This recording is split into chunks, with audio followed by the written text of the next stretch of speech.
నమస్తే రమగారు. నమస్తే జయ. రమగారు, ఏదైనా చిన్న సిరీస్ స్టార్ట్ చేద్దామా? పోలాండ్ దేశంలో పెద్ద నగరానికి అనుబంధంగా ఉన్న చిన్న చిన్న ఊళ్ళలో ఒక ఊర్లో ఒక వసతి గృహం ఉన్న ఒక ఆయన ఉండేవాడు. వసతి గృహం అంటే ఒక చిన్న హోటల్ లాంటిది. జనాలు ఆ దారిని వెళ్ళేవాళ్ళు, ప్రయాణం చేసేవాళ్ళు, తర్వాత యాత్రికులు వాళ్ళు ఈ కొంత డబ్బు ఇచ్చి అక్కడ బస చేసేందుకు అవకాశం ఉండేది. ఈ నగరానికి చుట్టుపక్కల ఊళ్ళల్లో ఇలాంటివి ఉండేవి. ఇలాంటి ఒక వసతి గృహపు యజమానికి ఒక కొడుకు ఉండేవాడు. వాళ్ళకి చక్కగా డబ్బులు ఉన్నాయి, హోటల్ బాగా నడుస్తుంది, అది నగరానికి వెళ్ళే దారి. సైనికాధికారులు వాళ్ళు కూడా దిగుతారు, ఆగుతారు, అంతా బాగుంటుంది. ఈ కుర్రాడు అందమైన వాడు, తెలివైన వాడు, కానీ ఆకతాయి, సోమరిపోతూ, ఏమీ పని చేసేవాడు కాదు. అన్ని లక్షణాలు ఉన్నాయి. ఒకడే కొడుకు అవడంతో వాళ్ళ అమ్మ వాడిని బాగా పోషించేది. రకరకాల మద్యాలు తాగటం, ఫ్రెండ్స్ తోటి అల్లరి చిల్లరి పనులు చేయటం, అక్కడికి ఇక్కడికి వెళ్ళిపోతూ ఉంటాం. అప్పుడప్పుడు వాళ్ళ నాన్న గల్లాపెట్టలోంచి 10 రూపాయలు సంగ్రహించడం, ఇలాంటివి చేసేవాడు. తండ్రి మాట వాడు వినేవాడు కాదు. ఈ ఒక్క పిల్లాడు అవడంతో తల్లి కొంచెం వెనకేసుకొచ్చేది. అప్పటి కాలంలో ఏంటంటే కుర్రాళ్ళు సైన్యంలో చేరటం అనేది ఒక రివాజు. రాజుగారి సైన్యంలో చేరటం, కోటలో పనిచేయటం, కొంతకాలం అయ్యాక రిటైర్మెంట్ ఇచ్చేసేవాళ్ళు. అప్పుడు కొంత డబ్బు ఇచ్చి పంపించేవాళ్ళు. స్వచ్ఛందంగా సైన్యంలో చేరతామని వెళ్తే ఉద్యోగాల్లోకి తీసుకునేవాళ్ళు. మిగిలిన వాళ్ళు వ్యాపారాలు అవి చేసుకునేవాళ్ళు. తర్వాత కుమ్మరి వృత్తులు ఉండేవి, వృత్తులు చేసుకునేవాళ్ళు. సైన్యంలో చేరటానికి ఏ వృత్తి వాడైనా అర్హుడే. కుర్రాడు వాళ్ళ నాన్న పంపించాలి, పిల్లాడు వెళ్ళాలి. పిల్లాడు నేను వెళ్ళనన్నా, నాన్న వెళ్ళమన్నాడు అనుకో, తండ్రులకి సర్వాధికారాలు ఉండేవి పిల్లల మీద. కొడుకు ప్రాణాల మీద, నా కొడుకు నేను చంపుకున్నానంటే కోర్టు కేసు ఉండేది కాదు. నా కొడుకు మాట వెళ్ళలేదు, కొట్టి చంపేసా అన్నాడు అనుకో నాన్న, అలాగా అనేవాళ్ళు, అంతే. ఏం అడిగేవాళ్ళు కాదు. అంత సర్వాధికారాలు తండ్రులకు ఉండేవి. తండ్రి సైన్యంలోకి పంపాలంటే 5 మగపిల్లలుంటే 5 పంపేవాడు. తల్లికి కూడా కాదనేందుకు అవకాశం లేదు. వాళ్ళ కాలము, వాళ్ళ దేశము అలాంటివి. ఈయన ఒకరోజు విసుగు పుట్టిపోయింది ఈ సైమన్ వాళ్ళ నాన్నకి. ఏం చేశాడు, సైనికుల దుస్తులు ఒక జత తెప్పించి వాడికి బట్టలు తొడిగించి చేతికో ఈటిచ్చి నగరానికి వెళ్ళిపో, తిరిగి చూసావా చంపేస్తానన్నాడు. ఈ బల్లెం ఇచ్చి నువ్వు పో, వెళ్ళి రాజుగారి దగ్గర గస్తీ భట్టుడుగా ఉండమని పంపేశాడు. తిరిగి వస్తే చంపుతానన్నాడు. నాన్న మాట కాదనడానికి వీళ్ళు అల్లరి చిల్లరగా ఇక్కడ ఎంతైనా తిరగచ్చు, ఆయన వెళ్ళిపోన్నాడు, వెళ్ళిపోవడమే. సరే ఇంట్లో నుంచి పంపిస్తే తల్లి ఏడిచింది, కానీ మనవాడు పోయి రాజుగారి దగ్గరికి చేరాడు. నగరానికి చేరాక ఒక గస్తీ భట్టుడుగా చేరాడు. అక్కడ ఏం చేస్తాడు, ఏదో చిన్న జీతం వస్తుంది. అక్కడ కూడా వాడు పనికిమాలిన వెధవలందరినీ చేర్చి తాగటం అలా చేసేవాడు. ఒక వృద్ధ భట్టుడి ఇంట్లో బస చేసేవాడు. బస చేసి ఏమన్నాడు, చిచ్చి నాకు ఈ ఊరేం బాగోలేదు, మా ఊరే చాలా హాయిగా ఉంది, తిన్నంత తిండి, రకరకాల సారాయిలు, హాయిగా ఫ్రెండ్స్తో గప్పాలు కొడుతూ తిరగచ్చు, ఈ ఊళ్ళో ఏమీ బాగోలేదు, డబ్బులు లేవు ఖర్చు పెట్టుకోవడానికి అని గోలు పెట్టేవాడు. ఆ భట్టుడు వాడికి ఈ కుర్రాడిని చూసి ఆయన సరదాకి ఆయన ఏమన్నాడంటే, ఒరే ఏముందిరా, ఓ పని చెయ్యి, మీ నాన్నకు ఒక ఉత్తరం రాయి, నాకు ఇక్కడ ఉద్యోగం బాగా కుదిరింది, నన్ను జమీదారుగా ప్రమోషన్ ఇచ్చారు, ఇక్కడ అందరికీ పార్టీ ఇవ్వాలి, డబ్బులు పంపించమని మీ నాన్నని అనగానే వీడికి మంచి ఐడియా తట్టింది. నాన్నకు ఉత్తరం రాశాడు. నాన్న నేను ఉద్యోగంలో చేరా 3 నెలలు అయింది కదా, 4 నెలల్లో జమీదారుగా నా బాధ్యతను గమనించి ఉద్యోగం ఇచ్చారు, ప్రమోషన్ వచ్చింది, ఇక్కడ చాలామంది స్నేహితులు అందరూ పార్టీ అడుగుతున్నారు, నా జీతం నాకే సరిపోతుంది అనగానే వాళ్ళ నాన్న సంతోషించి కొడుకు ప్రయోజకుడయ్యాడని డబ్బులు పంపాడు. ఆ డబ్బులతో వీడు ఒక వెలిగాడు కొన్నాళ్ళ వాక. తర్వాత ఏం చేశాడు, వాడికి ఐడియా తెలిసిందిగా, నేను సుబేదారుని అయ్యా నాన్న అని మళ్ళీ 6 నెలలకు ఉత్తరం రాశాడు. మళ్ళీ నాన్న డబ్బులు పంపించాడు. జమీదారు సుబేదారు అయిన తర్వాత సైనికాధికారి అవ్వాలి. సరే ఇంక ఏం చేయాలో ఆలోచించి ఏం చేశాడు, చివరికి డబ్బులు కావాలి వీడికి. వీడికి వాడి ఫ్రెండ్స్ అంతా పార్టీలు అడుగుతారు, బయటికి వెళ్ళాలి, ఎక్కడికైనా తినాలి, తాగాలి, ఆడేయాలి, అందుకని నేను సైనికాధికారిని అయ్యాను అని ఉత్తరం రాసేశాడు. వాళ్ళ నాన్న డబ్బులు పుచ్చుకున్నవాడు కూడా, మనవాడు ఇంత తరక్కీ చేస్తే, ఇన్ని ప్రమోషన్లు వస్తే మనం కంటితో చూడాలి కదా, వెళ్ళి పద వెళ్దామని పెళ్ళాన్ని బయలుదేరి బండేసుకుని బయలుదేరారు. వాళ్ళ ఊళ్ళోకి వచ్చిన రోజున ఒక పెద్ద సైనిక కవాతు జరుగుతోంది. సైనిక కవాతు అంటే ఇక ఆ సైనికులంతా ఇలా నడిచి వెళ్తున్నారనమాట. రాజుగారు వెళ్తుంటే రాజుగారి ముందు మొత్తం సైన్యం అంతా, ఇప్పుడు మనకు కూడా ఉన్నాయిగా సైనిక కవాతు, సైనిక వందనాలు, ఇవేవో జరుగుతాయి. పాత పద్ధతులే కదా, పేర్లు మార్పు అంతే. అంటే అవన్నీ ఇంగ్లీష్వి. మీరు ఒక్కొక్కటి కొన్ని విషయాలు చెప్తుంటే ఇప్పుడు మనం ఫాలో అవుతుంటాం, కానీ అవన్నీ ఒకప్పుడు ఉన్నవే కదా, బ్రిటిష్ కల్చర్ అది. సైనిక వందనాలు అవన్నీ వాళ్ళవే. అయితే ఈ వెళ్తూ ఉంటే వీళ్ళు అక్కడ నిలబడి అదంతా చూసారు. అమ్మా నాన్న బండి దిగి, కొడుకు కనిపించలే. వెతుకుతున్నారు. సైనికాధికారులు అంటే ప్రత్యేకమైన దుస్తులు అంటే వాళ్ళకి తెలుసు. ఇప్పుడు డెసిగ్నేషన్ కానిస్టేబుల్కి, ఎస్ఐకి, సిఐకి మనకి డిఫరెన్స్ తెలుస్తాయి. ఐజీ బట్టలు అవి వేరుగా ఉంటాయి. యూనిఫామ్స్ తెలుసు వీళ్ళకి. సైనికాధికారులు చాలామంది కనబడతారు. అందులో సైమన్ లేడు. ఆయన ఏం చేశాడు, అక్కడ నుంచున్న భట్టుడిని ఎవరినో, అబ్బాయి సైనికాధికారి సైమన్ కనపడ్డేమిటో అని అడిగాడు. సైమనా, ఆ పేరుతో అధికారులు ఎవరు లేరండి చెప్పేశారు అన్నాడు. అనేసరికి ఉన్నారోయ్, సైమన్ సైనికాధికారి అయ్యాడు 10 రోజులు 20 రోజుల క్రితమే, ఉత్తరం కూడా వచ్చింది మాకు అన్నాడు. అనేసరికి లేడండి, ఆ పేరుతో గస్తీ భట్టుడు ఒకడు ఉండాలి, ఫలానా ఊరు నుంచి వచ్చిన వాడు అని చెప్పేసి. ఈయనకు అర్థమైపోయింది, హాతేరి ఇంత అబద్ధం చెప్తాడా, ఇంత పరువు తీస్తాడా అని చెప్పి వాడు ఎక్కడ బస చేశాడో అక్కడికి పరిగెత్తాడు. పరిగెత్తి కొడుకు చెండా లెక్క తీశాడు, పట్టుకున్నాడు. చిత్రవధ చేస్తాను నిన్ను, నీ వల్ల నేను ఊళ్ళో అందరి ముందు పరువు పోగొట్టుకుంటా. ఇప్పుడు నిన్ను తీసుకెళ్తే నువ్వు గస్తీ పట్టేడు, నువ్వు జమీదారు అయ్యావు, సుబేదారు అయ్యావు, సైనికాధికారి అయ్యావు అని నేను వచ్చిన వాళ్ళందరికీ చెప్పుకుంటుంటే సైనికాధికారిగా చచ్చిపోయాడని చెప్తా అని చెప్పేసి కొడుకుని పట్టేసుకున్నాడు. తల్లి బతిమలాడింది, కొట్టండి, శిక్షించండి, చంపద్దు అని. ఆయన ఒప్పుకోలే. నువ్వు పెళ్ళానివి, నోరు మూసు పడుండు, తండ్రి నేను, వీడిని చంపే హక్కు ఉంది నాకు అని చెప్పి వాడిని కాళ్ళు చేతులు కట్టేసి బండిలో వెనకాల పడేసుకుని మొగుడు పెళ్ళాం బండి ఎక్కారు. ఎక్కేసరికి వృద్ధ భట్టుడు వీడికి పిచ్చి సలహా ఇచ్చి దొంగ మాటలతో డబ్బులు తెప్పించుకునే ఉపాయం చెప్పాడు కదా. ఇదంతా ఇలా తన వల్లే జరిగింది, వీడు డబ్బు కోసం ఇంత పని చేశాడని పాపం వాడిని ఎలాగైనా తప్పించాలని ఆ బండి వెనకాల ఇంకో బండి వేసుకెళ్ళి వాళ్ళు ఎక్కడో ఆగితే నిదానంగా బండిలో ప్రవేశించి 10 కట్లు కోసేసి తప్పించి ఒరే నాయన, నువ్వు ఇంటికి వెళ్ళామంటే మీ నాన్న చంపేస్తాడు, మరి మీ నాన్నకే హక్కు, రాజు కూడా నీ మీద హక్కేం లేదు, ప్రజల మీద తండ్రుల హక్కులే ఉంటాయి, పారిపో నువ్వు ఎక్కడికైనా, నీ బతుకు జీవుడాన్ని బతకమన్నాడు. వీడికి కూడా ఫ్రీడమ్ వచ్చేసింది. నాన్న చెప్పాడని సిటీకి వచ్చాడు, సిటీ నుంచి తండ్రికి ఉత్తరం రాసి తీరాలి. ఇప్పుడు ఎక్కడికో పారిపోతే ఎవరికి ఉత్తరం జవాబుదారీ? హాయిగా బాగుందని ఫ్రీడమ్ దొరికేసిందని బయటికి వెళ్ళిపోయాడు. పారిపోయి ఈ నగరాన్ని దాటి వెళ్ళిపోయి చక్కగా ఆ ఊర్లో ఈ ఊర్లో తిరుగుతూ ఎవరో ఫ్లూట్ వాయించే విద్వాంసుడు ఇంటి దగ్గర కొద్ది రోజులుండి పిల్లని గ్రోవి ఊదటం నేర్చుకున్నాడు. నేర్చుకుని కులాసాగా పిల్లని గ్రోవి ఊదుకుంటూ తిరిగేవాడు. వీడు ఏ ఊరు వెళ్ళినా వీడి అందము, వీడి హ్యాండ్సమ్ పర్సనాలిటీ, కొంతకాలం ఈ గస్తీ భట్టుడుగా ఉండడంతో కొంచెం కండలు తీరిన వాడి శరీరము, ఈ ఫ్లూటు, చక్కగా మాట్లాడటం వచ్చు, మంచి కంపెనీ ఇస్తాడు వాడు, కబుర్లు చెప్తాడు, మందు కంపెనీ బాగా ఇస్తాడు, ఏదైనా ఆట ఉంటే నేను ఆడతా అంటాడు. మంచి సరదా అయిన వాడికి ఆటకాయితనమే. అక్కడి నుంచి ఏదైనా ఒక కుక్క కనపడినా దానికి ఏదైనా ఆట ఆడడం నేర్పించేస్తాడు వాడు. తెలివి ఉంది వాడికి, కుదురుగా పనిచేసే గుణం లేదు. ఆ ఊరు ఈ ఊరు తిరుగుతుంటే ప్రతి చోట వీడికి మంచి స్వాగత సత్కారాలు లభించినాయి, చాలా బ్రహ్మాండంగా ఉంది. ఈ పోలాండ్లో ఇంకా పెద్ద పెద్ద నగరాలలో ఒక సుమారైన ఒక ఊర్లోకి చేరాడు. ఆ ఊళ్ళో ఏం తెలుసుకున్నాడంటే, ఆ ఊళ్ళో రాజుగారికి మహాద్భుత సౌందర్యవతి అయిన ఒక కూతురు.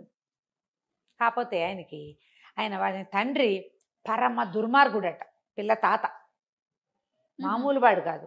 ఆయన ఒక పెద్ద రాజమహల్ కట్టాడు. ఆ ఊళ్ళో ఉన్న ఎంతమంది ఉసురో పోసుకున్నాడు. రాజులు కొంతమంది క్రూరులుగా ఉంటారు కదా, మహాక్రూరుడు వాడు. అయితే ఏమైంది, రాజమహల్ కట్టిన తర్వాత ఈ రాజకుమార్తె పుట్టిన తర్వాత ఆయన చచ్చిపోయి ఏం చేశాడు, దయ్యం అయ్యి ఆ మహల్ని పట్టాడు. అయ్యో, ఆ మహల్లో విపరీతాలు జరిగాయి. దాంతో ఈ రాజుగారు, ప్రస్తుతం ఉన్న రాజుగారు కూతురుతో సహా మహల్ని విడిచి ఇంకో చిన్న రాజమహల్ కట్టుకుని అందులో ఉన్నాడు. అయితే ఆ పిల్ల జాతకంలో ఏముందంటే, ఈ పిల్లని వివాహం చేసుకునేవాడు ఈ మహల్లో ఉన్న దయ్యాన్ని విడిపించగలిగిన వాడవుతాడని ఉంది. ఎవడైతే దయ్యాన్ని పోగొడతాడో వాడే ఈ పిల్లకి మొగుడు అని. వాళ్ళు ఈ జాతకాలు కూడా నమ్ముతారు, ఇంగ్లీష్ వాళ్ళు. అదే దాంతో ఆ పిల్లకి ఏ పెళ్లి సంబంధము రాలే. పిల్ల అందానికి వ్యామోహపడి వస్తారు, దాంతో కబుర్లు చెప్తారు కానీ పెళ్లి చేసుకోరు ఎవరు. ఎందుకంటే ముందు దయ్యం జోలికి వెళ్ళాలి. కొంతమంది యువకులు ఈ అమ్మాయి సౌందర్యం పట్ల ఆకర్షితులై వెళ్ళిన వాళ్ళు వెళ్ళినట్టే అందులోనే ఉండిపోయారు, ఎవడు బయటికి రాల. ఎవ్వరూ రాలా బయటికి. ఎవరు ఇంకా మొదట ఒక 5-6 వెళ్ళారు, ఒక 6 నెలల గ్యాప్తో 2-3 వెళ్ళారు. వెళ్ళిన 5-6 2-3 గోవింద, మొత్తం మీద 12 మంది పోయారు, రాలేదు. ఇక అమ్మాయికి పెళ్లి సంబంధాలే రావట్ల. పిల్ల దుఃఖంగా దీనంగా ఏడుపు గొట్టుగా ఉండేది. కానీ పాపం తలనొప్పి అమ్మాయికి ఎప్పుడు ఏడుపుతోటి. ఈ ఊళ్ళో అందరూ చెప్పారు. సరే అదంతా తెలుసుకొని తను ఏమనుకున్నాడు, ఓసారి వెళ్ళి ఆ పిల్లని చూద్దాం అనుకున్నా. ఈ కుర్రాడికి చిన్నప్పటి నుంచి సైమన్కి ఒక వీరోచిత కార్యం చెయ్యాలని ఉండేది. ఇప్పుడు ఈ పిల్ల అందగత్తి కదా, ఆ దయ్యాన్ని పారద్రోలి ఈ పిల్లని చేసుకుంటే సూపర్గా ఉంటుంది కదా, మంచి సెటిల్మెంట్. సెటిల్మెంట్ గొప్ప. అందుకని వాడేం చేశాడు, ఈ రాజుగారి భవనానికి ముందున్న ఒక పార్క్కి బయట బెంచీలు ఉంటాయి, వాకర్స్ పార్క్ ఒకటి ఉంది, అక్కడ కూర్చుని ఫ్లూట్ వాయించడం మొదలుపెట్టాడు పొద్దున్నే. ఆ అమ్మాయి రాత్రంతా ఏడ్చి రాకుమార్తె తెల్లవారుజామున ఎప్పుడో పడుకుంది. రాత్రి తల పట్టేయదు, తెల్లారేసరికి అటా నిద్రమోహంతో లేస్తే చక్కటి భూపాల రాగం లాంటి ఒక మంచి మార్నింగ్ గ్లోరీ వినిపిస్తుంది అనమాట. మన వాళ్ళు భూపాల రాగాలు వాయిస్తారు పొద్దున్నే, మార్నింగ్ గ్లోరీ వాయిస్తున్నాడు వాడు. ఆ ట్యూన్కి అమ్మాయి చాలా రిలాక్స్ అయిపోయింది. ఎంత బాగుంది సంగీతం, ఎంతో బాగుందని గబగబా తండ్రి దగ్గరికి వెళ్ళి, నాన్న ఎవరో ఫ్లూట్ వాయిస్తున్నారు, మన భవనంలో కాదు బయట ఎక్కడో, వాడెవడో పిలిపించినాడు, నా తలనొప్పి తగ్గిపోయింది అన్న పొద్దున్నే అనగా ఆయన సంతోషించాడు. పిల్ల పాపం పొద్దున్నే ఫ్రెష్గా లేచి తలనొప్పి లేదు తగ్గిపోయింది అనేసరికల్లా ఆయన ఆనందంతో గబగబా వరే ఎవర్రా వాడు ఎవరినో పిలుచుకురంటారు అన్నాడు. పిలుచుకొచ్చేసరికల్లా ఆ అబ్బాయి లోపలికి వచ్చాడు. ఏది బాబు ఇందాక వాయిస్తున్నావు మళ్ళీ వాయించంటే ఫ్లూట్ వాయించాడు. ఆ అమ్మాయి నాన్న ఎంత బాగుందో, మన దగ్గరే ఉంచుకుందా నాన్న, రోజు వింటాను తలనొప్పి తగ్గిపోతుంది అని అనేసరికల్లా రాజుగారు అడిగాడు, బాబు మా దగ్గర ఉంటావా రాజభవనంలో, మా అమ్మాయికి అసలే తలనొప్పి అనేసరికి తప్పకుండా నేను అలాంటి ఉద్దేశంతో వచ్చాను అన్నాడు.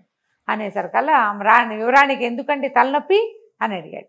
ఏం చెప్పాను నాయన మా కష్టాలు అని మా నాన్నగారు అనగా, నేను విన్నానండి అదంతా, ఇంత చక్కగా ఉన్న రాకుమార్తెకి ఈ కష్టమేమిటి, అదే కదా, మీరు ఇంత అద్భుతమైన వ్యక్తి, మీలాంటి వాళ్ళకి రావాల్సిన కష్టం కాదు, ఆ దయ్యాన్ని వదలగొట్టి ఈ అమ్మాయిని నేను పెళ్లి చేసుకుంటానండి అన్నాడు. అనేసరికల్లా పిల్ల కొంచెం సంతోషం వచ్చింది కానీ భయం వేసింది. ఇప్పటికి 12 మంది పోయారు, ఫ్లూట్ వాయించే వాడిని చెడగొట్టుకుంటే ఎట్లా అని కొంచెం బెంగపెట్టుకుంది. తండ్రికి కళ్ళు ఆర్పింది వద్దని, ఫ్లూట్ అయినా ఉంటుంది కదా అని. ఆయనేమో వద్దునైనా చక్కగా అందంగా ఉన్న ఒక కుర్రవాడివి, మా నాన్నగారు అసలు సహజంగానే దుర్మార్గుడు, దయ్యమయ్యాక ఇంకా క్రూరుడైపోయాడు, 12 మంది పొట్టలు పెట్టుకున్నాడు, నువ్వు లక్షణంగా ఉన్నావు, ఏ తల్లికి నాకు బిడ్డవో, వండునైనా వద్దునైనా అంటే, కాదండి మీకేం భయం లేదు నేను చూస్తా కదా అని చెప్పి ఒప్పించాడు. నేను చిన్నప్పుడు చాలా చేశా ఇలాంటివి అన్నాడు. ఆయన మాత్రం ఏం చేస్తాడు, ఎవరో ఒకళ్ళు పిల్ల పెళ్ళి అవుతుందని ఆశ, అంతేగా తండ్రిగా. సరే అక్కడి నుంచి ఏం చేశారు, మర్నాడు బండెక్కిచ్చారు. ఆ పూట సాయంకాలం అట్లా బండెక్కిచ్చి పంపించారు. రాజభవనం పైన ఇట్లా కొండ మీద ఎత్తుగా ఉంది, వీళ్ళు కింద ఇల్లు కట్టుకున్నారు, పెద్ద ఇల్లు. బండివాడి తీసిపోయి దింపాడు. వాడు మంచి హుషారుగా వెళ్ళి తాళం తీసుకొని లోపలిపై కూర్చున్నాడు. చీకటి పడేసరి కల్లా ఆ లోపలంతా దుమ్ము, పెద్ద మందిరం, అన్ని పరదాలు, పెద్ద పెద్ద చిత్తరువులు, బంగారంతో చేసిన కొన్ని విగ్రహాలు, దీపపు కుందులు, క్యాండిల్స్ అన్నమాట, క్యాండిల్ స్టాండ్స్, అద్దాలు, ఎంత బాగుందో కళాత్మకంగా. అంతా దుమ్ము. వీడేం చేశాడు, జేబురుమాలతో ఓ చోట దుమ్ము దులుపుకుని ఓ కుర్చీలో కాలు మీద కాలేసి కూర్చుని, అక్కడ ఒక పక్కన లైబ్రరీ కూడా ఉంది, పోయి ఓ పుస్తకం తెచ్చుకున్నాడు, దాని మీద కూర్చొని పుస్తకం చదువుకోవటం మొదలుపెట్టాడు. చీకటి పడేసరికి లోపలికి ఒక నల్లటి వికృతాకారం ఒకటి వచ్చింది, పొడుగ్గా ఉంది, పెద్ద బవిరిగడ్డం, కళ్ళు మాత్రం జ్యోతుల్లాగా ఉన్నాయి, ఎంత నలుపో, కారు నలుపు. ఓ లోపలికి వస్తూనే వీడిని చూసి, ఎవడరా నువ్వు, అసలు నా పేరు చెప్తేనే జనాలు హడిలిపోతారు, నా ఇంట్లోకి వచ్చి నేను కూర్చునే కుర్చీలో కూర్చున్నావు అంటే, వీడేమన్నాడు, ఏముందండి పెద్ద ఖాళీగా ఉంది ఇల్లు, ఎక్కడ కూర్చుంటే ఏమిటి, ఎక్కడ కూర్చున్నా ఒకటే, పైగా మీ గురించి చాలా విన్నాను, అదేమిటో చూద్దామని వచ్చాను, మీరు ఇదివరకు ఏమన్నా వికృతాకారంగా ఉండేవారేమో, ఇప్పుడు మీకు అంత లేదన్నాడు. మామూలుగానే ఉన్నారు, మిమ్మల్ని చూసి గుండెట్టా పగులుతుంది ఎవరికైనా, ఏముంది మీలో ప్రత్యేకంగా, కళ్ళు మొహం అన్నీ ఉన్నాయి, మనుషులకు ఉన్నట్టే, కాస్త కళ్ళు కాస్త పెద్దవి కాస్త మెరుస్తున్నాయి అంతే కదా, మీకు అంత లేదండి, నాకేం భయం గీయం ఏమీ లేదు, ఇలాంటి వాళ్ళని చాలామందిని చూశానంటే ఆయన తెల్లబోయి సరేరా ఈ మండపం అంతా మందిరం అంతా చూపిస్తాను, ఈ తాళాలు గుర్తు పుచ్చుకో అన్నాడు. ఆనంగానే వీడికి ఏమనిపించింది, చచ్చినా దాని చేతికి చెయ్యని తెచ్చుకోడు. ఓహో, ఏమన్నాడు, నేను ఎందుకు చేస్తా, ఈ ఇల్లు చూడడానికి వచ్చాను కానీ మీ వస్తువులు మీ పని చేయడానికి నేను ఏమైనా పని మాడినట్టండి, మీకు అలాంటివి ఏం కుదరవు, ఏమన్నా చూపిస్తానంటే చూపించండి, మీ తాళాలు మీరే మోసుకోండి, మీరే తీసుకోండి, నాకు అక్కర్లేదు, చూపిస్తే చూస్తా, లేకపోతే ఇదిగో లైట్ వెలిగించానుక పుస్తకం చదువుకుని ఇక్కడ ఉన్న చల్లగాలి పీల్చి కొండ మీద గాలి వెళ్ళిపోతా అనేసరికి, అంత సులువా ఇక్కడి నుంచి వెళ్ళిపోతాం అన్నట్టు, నన్ను ఎవడాపుతాడండి అన్నాడు వీడు. నన్ను ఎవడాపుతాడు, నన్ను ఎవరు ఆపేది ఏం లేదంటే, సరే నీ గదిలో నేను చూపిస్తాను రా అన్నాడు. ఒక్కో గది వెళ్ళి తాళం తీయటం మొదలుపెట్టాడు. ఈ ఒక్కొక్క గదిలోకి ఆయన వెళ్తుంటే ఆ నల్లటి నలుపు విరిగి కొంచెం తెల్లబడ్డం మొదలుపెట్టింది బాడీ పైనుంచి ఆయనకి. ఎన్ని గదులో ఒక్కో గదిలోకి వెళ్తుంటే కొంచెం కొంచెం కొంచెం కొంచెం ఇంచి చొప్పున మొత్తం తెల్లబడిపోతాం. గడ్డం కూడా తెలిపి వచ్చేసింది. మెడ బాడీ అంతా తెల్లబడిపోయింది. అదేంటంటే ఒక గాలిలాగా కదులుతున్న ఆకారం నల్లగా ఉంది. ఇప్పుడు తెల్లబడి అక్కడి నుంచి ఆఖరి గదిలోకి తీసుకుపోయాడు. ఇది ఆఖరి గది, దీని తాళం తీయన్నాడు. అనగానే తాళం తీసుకోకూడదు అనిపించింది కుర్రాడికి. నేను ఎందుకు తీస్తాను, ఇన్ని తాళాలు తీసిన వాళ్ళు అది తీయలేరా, అది కూడా తీయండి మీరే అని అన్నాడు. ఆఖరి తాళం తీస్తే అందులో నుంచి దుర్వాసన వచ్చింది. 12 శవాలు ఉన్నాయి లోపల. ఓహోహో. ఈయన పూర్తిగా తెల్లగా అయిపోయాడు. ఆయన ఎక్కడి నుంచి ఏం చేశాడు, గొడ్డలు తీసుకొచ్చాడు. నాయన నువ్వు ధైర్యశాలివి, ఎవడో ఒకడు నాకు ఇక్కడి నుంచి విముక్తి ఇవ్వాలి. ఈ గొడ్డలు తీసుకో, నా మెడ కొట్టేసి ఒక దెబ్బ నన్ను కొట్టేయాలి. నన్ను కొట్టలేక నన్ను చూసి భయపడి నాకు ఆ వికృతాకారాన్ని తెచ్చారు వీళ్ళంతా.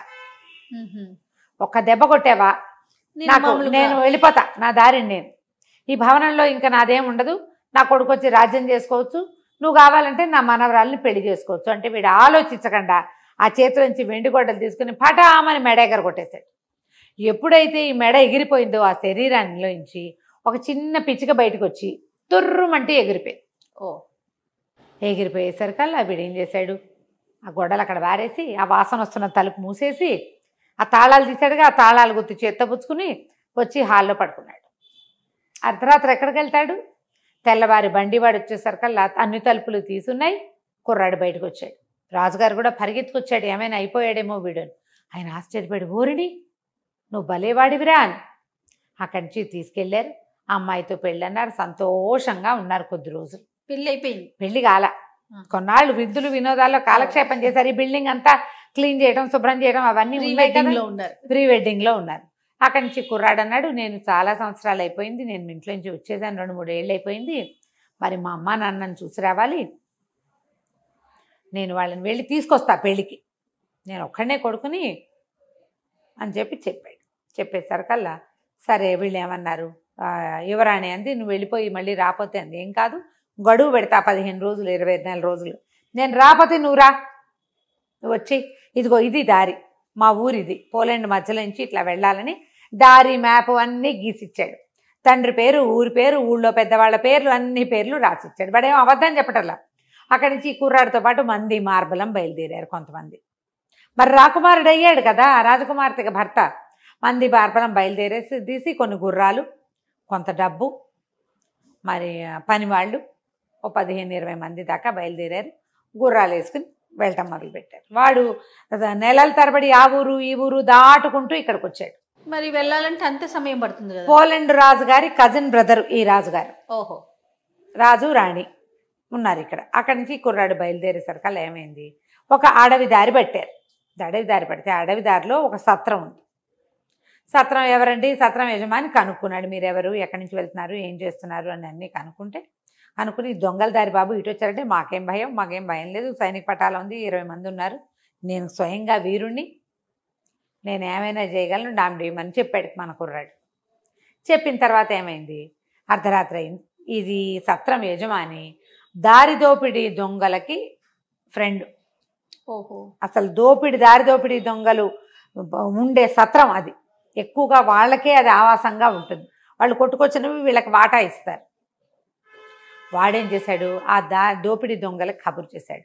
ఒక చిన్న పటాలం 20-25 మంది సైనికులు ఉన్నారు, ఒక కుర్రాడు ఉన్నాడు, రేచులా ఉన్నాడు, కానీ వీళ్ళ దగ్గర బోల్డు డబ్బు ఉంది, నగలు నాణ్యాలు చాలా ఉన్నాయి, గుర్రాలు ఉన్నాయని కబురు చేసేసరికల్లా వీళ్ళు సుష్టుగా తిని పడుకున్నారు. వీళ్ళకేం తెలుసు, సత్రం కదా అనుకున్నారు. వీళ్ళు నిద్రలో ఉండగా దారిదోపిడీ దొంగలు వచ్చి పడిపోయారు. పడిపోయి ఈ 15-20 మందిని హతమార్చేశారు. గుర్రాలను స్వాధీనం చేసుకున్నారు. లోపలికి వచ్చి కుర్రాడి మీద కత్తి విసిరారు. దూరం నుంచి విసిరేశారు పడుకున్న వాడి మీద. వాళ్ళకేం ఫైటింగ్ చేసే ఉద్దేశం లేదు, దెబ్బ తగలలేదు, కానీ వీడి చేతికి గుచ్చుకుంది. వాడికి తెలిసిపోయింది ఎవరో వచ్చారని. తీరా వాడికి ఏం అర్థమైంది, బయట ఏమి సద్దు లేదంటే 20 మంది పోయారనమాట. ఇప్పుడు తను కదిలితే వాళ్ళు 50 మంది ఉన్నారు, తను వేసేస్తారు. కదలకుండా ఉండిపోయాడు. వాళ్ళు లోపలికి వచ్చి చిన్న దీపపు వెలుగులో వీడిని చూసి చచ్చిపోయినట్టు పడుంటే చచ్చాడు అనుకుని ముట్టుకుంటే చేతుకున్న రక్తం తగిలింది, నెత్తురు తగులుతోంది, చచ్చిపోతాడు కాసేపటి స్పృహ తప్పినట్టున్నాడు.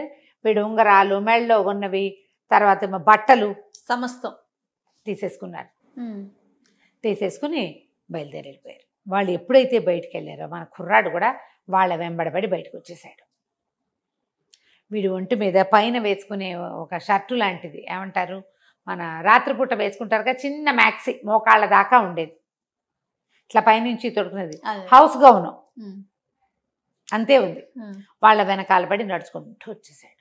వస్తే ఈ దొంగలకి ఒక అడవిలో ఒక రహస్య మార్గం ఉంది. ఆ రహస్య మార్గంలోకి ప్రవేశించారు. వీడు కూడా అదే రహస్య మార్గంలోకి వెళ్ళిపోయాడు లోపలికి. వాళ్ళ వెనకాల పడి వెళ్ళేసరికల్లా వాడికి ఏమర్థమైంది, ఆ రహస్య మార్గంలోంచి బయటికి వెళ్తే తన ఊళ్ళోకి వెళ్తారు.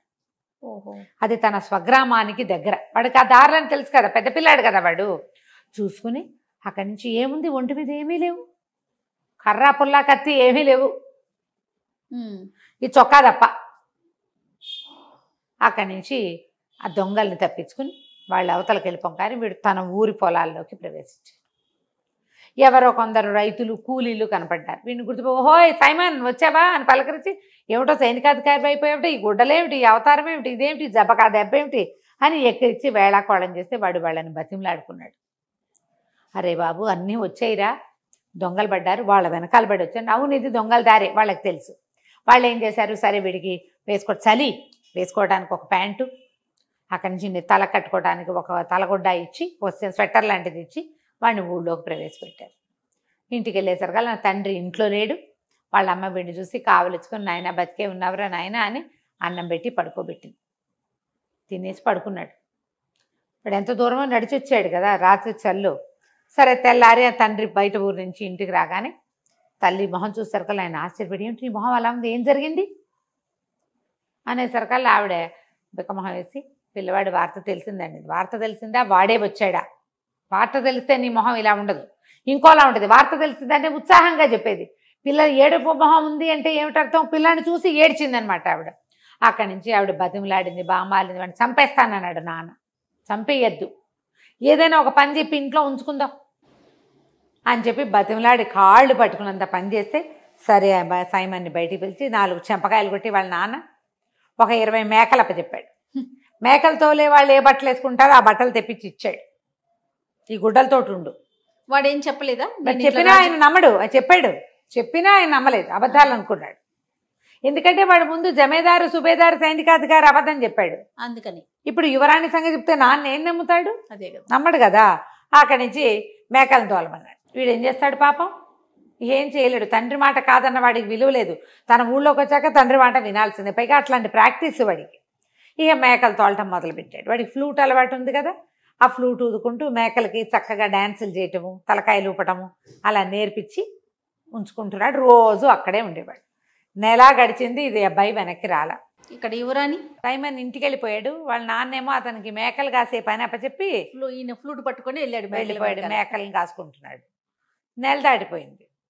15 రోజులు వెళ్తాను, 15 రోజుల్లో తిరిగి వస్తాను, అక్కడ ఒక మధ్యలో 2-3 రోజులు, 10 రోజులు పూర్తిగా పట్టదు, నువ్వు నెల అని చెప్పాడు. నెల దాటి 4-5 రోజులు అయ్యి ఎక్కడా సందడలేదు. ఊరు చివరి నుంచి ఏదైనా మనుషులు వస్తున్న సౌండ్ వస్తే కబురు వస్తుంది. అవునవును. ఏమీ రాపోయేసరికల్లా రాకుమార్తెంది, నాన్న ఎట్లాగో అడ్రస్ చెప్పాడు, అక్కడ ఏం సమస్య అయిందో, వాళ్ళ అమ్మకో నాన్నకో బావులేదో ఏంటోనే వెళ్తానని. రాజుగారు కూతురు ప్రేమికుడు, ఏముంది సైన్యం ఉంటుంది, అమ్మాయి వెళ్ళొస్తుంది, అత్తారిల్లు చూసొస్తుంది. వాడంతటా వాడు దయ్యాన్ని పారద్రోలి రాకుమార్తెగా మొగుడయ్యే అర్హత సంపాదించుకున్న వాడి కోసం ఆ మాత్రం చెయ్యొచ్చు కదా అని నాన్న కూతుర్ని ఒక పటాలం ఇచ్చి పంపించారు. సైన్యము దాసదాసి గణంతో రాకుమార్తె తన తాలూకు ఒరిజినల్ అటైర్ తోటి తన చక్కగా అలంకరించుకుని బయలుదేరి ఒక 4 రోజులు 3 రోజుల్లో ప్రయాణం చేసి అడవిలోకి చేరారు. కొంత ప్రయాణం చేసి అడవి మధ్యలోకి వచ్చారు. వీళ్ళు ఇంతకుముందు సైమాన్ని ఎక్కడైతే విడిది చేశాడో తన 20-25 మందితోటి అక్కడికి వచ్చారు. వచ్చేసరికల్లా అంతకుముందు వచ్చిన వాళ్ళు 25 మంది అయితే వీళ్ళు ఇంచుమించుగా 50 మంది. ఒక 7-8 మంది దాసీలు అమ్మాయికి. అమ్మాయి చూస్తే కుర్రాడు మగపిల్లాడు ఏం పెట్టుకుంటాడు, ఏదో గొలుసేసుకుని 4 ఉంగరాలు పెట్టుకుని కొంచెం టపటపలాడే బట్టలు వేసుకుంటాడు. అమ్మడికి పైనుంచి కింద దాకా అంతా అలంకారమే. రాకుమార్తె దానికి తోడు. ఆ సత్రం యజమానికి పిచ్చ సరదా వచ్చేసింది. అయ్యో బాబోయ్! ఎన్ని నగలు! ఆ పని వాళ్ళు కూడా నగలు పెట్టుకున్నారు. వాళ్ళు దుంపదేగా. సైనిక పటాలం అంతకుముందు వచ్చిన వాళ్ళు ఊరికే సహాయానికి వచ్చిన సైనికులు. వీళ్ళు రాకుమార్తె వెనకాలుండే మంది మార్బలం. వీళ్ళంతా గ్రాండ్ పార్టీ. వీడు కాస్త ఆ దొంగలకి, దారి దోపిడీ దొంగలకి కబురు చేశాడు. కబురు చేస్తే ఏమైంది, సాబురు వెళ్ళింది. సాయంకాలం అయ్యేసరికల్లా రాకుమార్తె ఏం చేసింది, ఆ సత్రం యజమాని భార్యని, దా మాతో పాటు కూర్చో, మాతో పాటు టీ తీసుకుంది, కానీ చాలా ఆదరంగా పిలిచింది. ఆ సత్రం యజమాని భార్యకి జాలేసింది. అయ్యో పాపం బంగారు తల్లి, రాకుమార్తెలు ఎవరైనా ఇట్లా దారిపోయే వాళ్ళని రా నాతో టీ దాగంటారా అనరు. దీనికి మంచి మాట చెప్పాలని, ఓయమ్మా తల్లి, మా ఆయన దొంగవాడు, దారిదోపిడి దొంగలకు స్నేహితుడు, అసలు ఇక్కడ విడిది చేసే వాళ్ళే ఇట్లా మీలాగా వచ్చేవాళ్ళు చాలా తక్కువ, వచ్చిన వాళ్ళు వచ్చినట్టు వీళ్ళు నిర్మూలించేస్తారు. కిందటిసారి 10 నెలల క్రితం ఒక కుర్రాడు వచ్చాడు, ఎంత బాగున్నాడో, వాడితో 20-25 మంది వచ్చారు, చక్కగా ఇంత పొడుగ్గా ఫ్లూట్ వాయిస్తూ పంచదార చిలకల్లే ఉన్నాడు, మొత్తం అందరిని చంపేసి దొంగలు దోచేశారమ్మా, ఎంత వెతికినా ఆ కుర్రాడి శవం మాత్రం కనపడలేదమ్మా, ఏ కుక్కలు నక్కలు ఎత్తుకుపోయాయో అనగానే యువరానికి అర్థమైపోయింది. వాడు సైమనే, ఆ ఫ్లూట్ వాయించేవాడు. ఈవిడేమన్నా, నువ్వేం కంగారు పడకు, నేను హ్యాండిల్ చేస్తానని ఈ సైనికుల్ని, రాత్రి వీళ్ళేంటి పగలల్లా ప్రయాణం చేసి వచ్చారు ఎండల్లోనూ, అక్కడ ఈ రాత్రి శుభ్రంగా తింటే పడుకుంటారు ఒళ్ళు తెలియక, సేఫ్ ప్లేస్లో ఉన్నామని బయటికి వెళ్ళి సైనికులు 50 మందికి, ఒరే ఎవ్వరూ నిద్రపోవద్దు, తక్కువ తినండి, ఆహారం కూడా వీళ్ళు పెట్టినవి తినద్దు, తిన్నామని చెప్పి బయటపారేయండి, రెడీగా అటెంటివ్గా ఉండండి, ఆడాళ్ళని కూడా తినేవాళ్ళ. వాళ్ళు పెట్టింది తను కూడా రాత్రి భోజనం తింటే పడుకునేందుకు ఏం కలుపుతారో అందులో, వీళ్ళు లోపల ప్రయాణంలోకి తెచ్చుకున్నటువంటి రొట్టెలు వెన్న తినేసి మాట్లాడకుండా కూర్చున్నాడు, నిద్రపోయినట్టు నటించారు. ఇట్లా దొంగలు లోపలికి అని రావటం ఏమిటి, 50 మంది, వాళ్ళు 20-25 మంది వచ్చారు. లాస్ట్ టైం చాలామంది వచ్చి చిన్న పటాలం ఉంది, వీళ్ళేమో నిద్రపోయేవాడిని ఏం చేయొచ్చు, ఈజీ కదా. మొత్తం అంతా తిరగబడి మీదబడి సత్రం యజమాని కూడా మెడ నరికేశారు. వచ్చిన వాళ్ళందరూ పోయారు, వాళ్ళ గుర్రాలు మిగిలినాయి, యజమాని పడిపోయాడు. అక్కడి నుంచి తెల్లవారంగానే తట్టబుట్ట సర్దుకున్నారు. ఆ యజమానురాలికి ఈ శవాలన్నీ అప్పచెప్పి ఓ 4 దోసెళ్ళ ధనం ఇచ్చి, మరి మీద పడ్డప్పుడు చంపక తప్పలేదమ్మా, పోన్లేమ్మా దుర్మార్గుడు పోతే పోయాడు, ఎంతమందినో చంపి పాపం మూట కట్టుకున్నాడు అంటుంది ఆవిడ. వచ్చేటప్పుడు మళ్ళీ విడిది చేస్తామని, ఇక్కడ ఎవరినైనా పెట్టి నిన్ను మాతో నమ్మకస్తురాలుగా ఉంచుకుంటామని మాటిచ్చి బయలుదేరి వెళ్ళిపోయారు. ఇక అమ్మాయికి ముందు మ్యాప్ గీసి ఇచ్చాడు, తనేమో ఒక రోజులో వెళ్ళిపోయాడు. ఈ రహస్య దారి, అడవి దొంగలు వెళ్తున్నటువంటి అది అడవి దారిలో రహస్య దారి గుండా తన ఊరికి సింపుల్గా వెళ్ళిపోయాడు సైమన్. వీళ్ళకి టైం పట్టింది, వాడు అప్పుడే తెలుసుకున్నాడు ఆ దారి. వీళ్ళు గీసి ఇచ్చిన మ్యాప్ ప్రకారం నిదానంగా ప్రయాణం చేసుకుంటూ రాకుమారి తలిసిపోకుండా ఆ ఊరు తీసుకుపోయారు. తీసుకెళ్తే దూరం నుంచి సైనిక పటాలం వస్తుంటే మనవాడు మేకలు కాసుకుంటున్నాడు. ఎప్పుడైతే ఆ పతాకాలు కనపడ్డాయో రాకుమార్తె తన కోసం వచ్చేస్తుందని తెలిసిపోయింది వాడికి. ఆ పతాకాలు యువరాణికి ఒక రకం, రాజుకు ఒక రకము ఉంటాయి. చిన్న బ్యాండు, తక్కువ మంది జనము, తర్వాత ఏమో ఇలా స్త్రీలు వస్తున్న సంకేతము తెలియగాని వీడేం చేశాడు, తన దగ్గర 20 మేకలు ఉన్నాయిగా, ఆ మేకల కాళ్ళకి మెళ్ళలోను పువ్వుల దండలు కట్టాడు. పువ్వుల దండలు కట్టి అక్కడ సైనిక కవాతులు ఉంటాయి నగరాల్లో, మేకలతోటి కవాతు చేయించాడు సైమన్. ఫ్లూట్ వాయిస్తూ ఆ మేకలు 20ని ఆవిడకి ఎదురుగుండా, ఆ వస్తున్న పటాలానికి ఎదురుగుండా వెళ్తే అందరూ నవ్వలేక పడి తెచ్చారు. మేకలు చేసే కవాతులు చూసి అవి తలకాయలు ఊపుతూ కాళ్ళు నేల మీద కొడుతూ నడుస్తూ వస్తూ ఉంటే గొప్ప సరదా వచ్చింది. యువరాణి దిగి పరిగెత్తుకొచ్చింది. ఏంటి ఇట్లా చేసావు, ఏమైపోయావు అంటే, ఇగో ఇలా జరిగింది, మాకు తెలియలేదు, ఒక దొంగదారిని గుండా వచ్చేసాను, కానీ నాకు బయటకు వచ్చే వీలు లేకపోయింది, మా నాన్న చండశాసనుడు, సరే నేను రాకపోతే నువ్వే వస్తావులే అని స్థిమితంగా ఉన్నాను అని చెప్పాడు. చెప్తే అమ్మాయి ఏమంది, సరే వెళ్ళిపోదాం, మీ నాన్నకి చెప్పు ఉండాల్సింది కదండి, మా నాన్న చెప్పినా నమ్మడు, అంతకుముందు నేను అబద్ధాలు చెప్పున్నా కదా అనేసరికి సరేనంది యువరాణి. అక్కడి నుంచి సైమన్ మేకలు దోలుకుని ఈవిడ తన గుర్రాలతో సహా చేరారు అక్కడికి. వాళ్ళ నాన్న నడిపిస్తున్నటువంటి, ఏమంటారు దాన్ని, మన ఆహారశాల లాంటిది ఏదో ఒకటి, చిన్న హోటల్ లాంటిది. అక్కడికి వెళ్ళేసరికల్లా ఈ రాజకుమార్తె తెలిసిపోతుందిగా, ఊళ్ళో అందరికీ తెలిసిపోయింది. ఆయన వచ్చి వీడికి వందనం చేసేసరికల్లా, ఏమిటి ఇటు వచ్చారంటే, నేను నీ దగ్గర ఉంటాను అన్నది. అంటే మీకోసం పెద్దవాళ్ళు ఉండటానికి ఇంకా పెద్ద పెద్ద హోటల్స్ ఉన్నాయంటే, కాదు నాకు ఇదే నచ్చింది, మీ చిన్న మోటార్లే నచ్చింది, నేను ఇక్కడే ఉంటాను.